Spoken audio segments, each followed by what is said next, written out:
Hey, what's up guys? Hope everybody's doing well and having a great day. In this video, we're going to take a look at the chances of a tropical storm forming. It's actually in the process right now of getting somewhat organized down here over the Bahamas.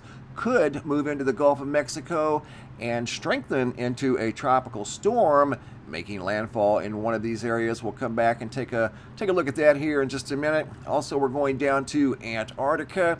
Received a image from a young lady by the name of Gina H, and it looks like a T-Rex in the ice down in Antarctica. We're going to come back and take a look at that also. But first, here at the website, looking at the Schumann resonance, looks all good. The past 24 hours, not too much activity. We could see an increase in the coming days as some energy from the sun is headed towards the Earth. Hopping over to the Yellowstone supervolcano caldera, still seeing some after effects of the earthquake swarm yesterday. Still a lot of activity resonating across the seismographs at the caldera of the supervolcano. In fact, the one here at the lake is showing an anomalous graph. There's no readings at all. And then other ones are quite the opposite, very, very active, going up into the northwest quadrant. Grayling Creek, super active up in there and has been for many, many weeks. But most of the activity we see on here right now is from the swarm that occurred yesterday. Hopping down here now to the Caribbean, looking at this storm, you can clearly see a system trying to form over here above the Bahamas. It's going to move over southern Florida the next 24 to 36 hours, and then eventually making its way into the Gulf of Mexico by Sunday, and then possibly strengthening and making a landfall as either a tropical storm, tropical depression. I don't think it's going to have enough time to become a bona fide hurricane, but either way, it's going to bring a lot of moisture. You can see out here, it's very heavily saturated with water content, and all of this is going to move, whether it's organized or not. It's going to move inland towards Florida and then the Gulf shores inside the Gulf of Mexico. So we'll see what happens. We're keeping an eye on that. And there's some other activity out in the Atlantic, storms brewing. And in fact, there's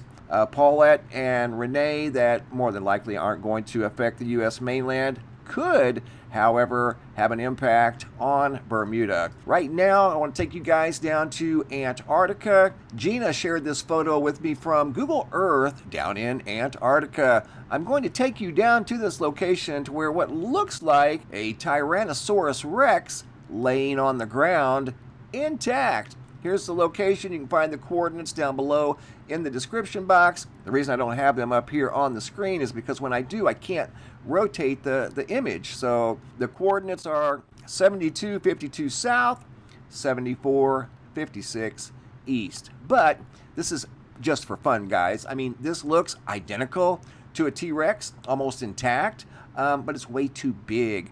Based off of what we know and what history has told us, T-Rexes don't make it above 40, 50 feet tall. This is a few thousand feet, so I'm not saying that that is a Tyrannosaurus Rex laying in the ice and snow of Antarctica. No, it just looks eerily similar to one. That's all. It's way too big. History tells us that Tyrannosaurus Rexes never made it above 40 or 50 feet tall. Based off of the history that I know and all I've ever seen, this thing here is a few thousand feet long. However, laying there sideways like that, it looks identical to a T-Rex. Look at the uncanny similarities here. That's what drew Gina's attention to this area, was this feature in the snow and ice that looked just like a T-Rex. Look at how similar they look at the head up here.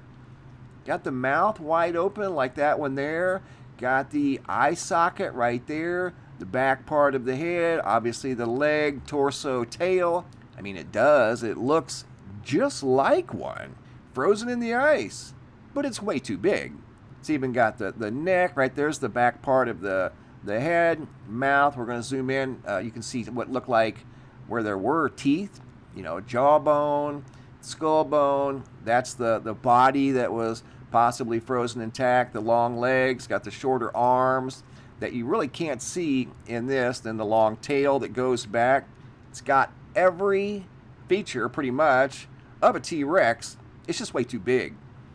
I mean, this is several thousand feet long, so would not align with history as we know it regarding dinosaurs. It's just way too big. But here are some enhanced photos. They're not altered, just enhanced. I'm trying to pull forward maybe different features, and you can see what look like leg muscles and tendons in this part right here that looks just like a big dinosaur, no doubt. So just having a little fun with this, guys. It's highly unusual that a surface feature anywhere on Earth, especially the mysterious Antarctica continent that none of us ever get to, without the exception of going there via Google Earth.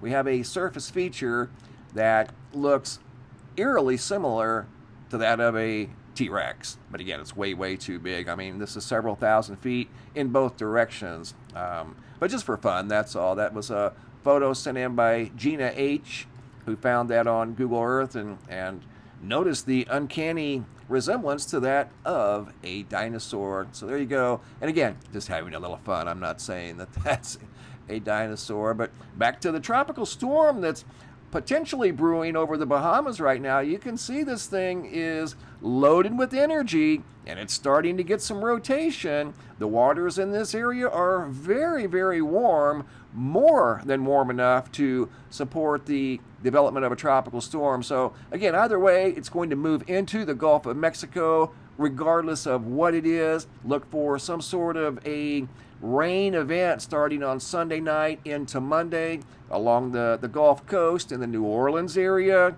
southern Mississippi, Alabama, and of course the Florida Panhandle. All of this energy is moving that way over the next 48 to 72 hours. Thanks for watching. Have a super day and be safe out there.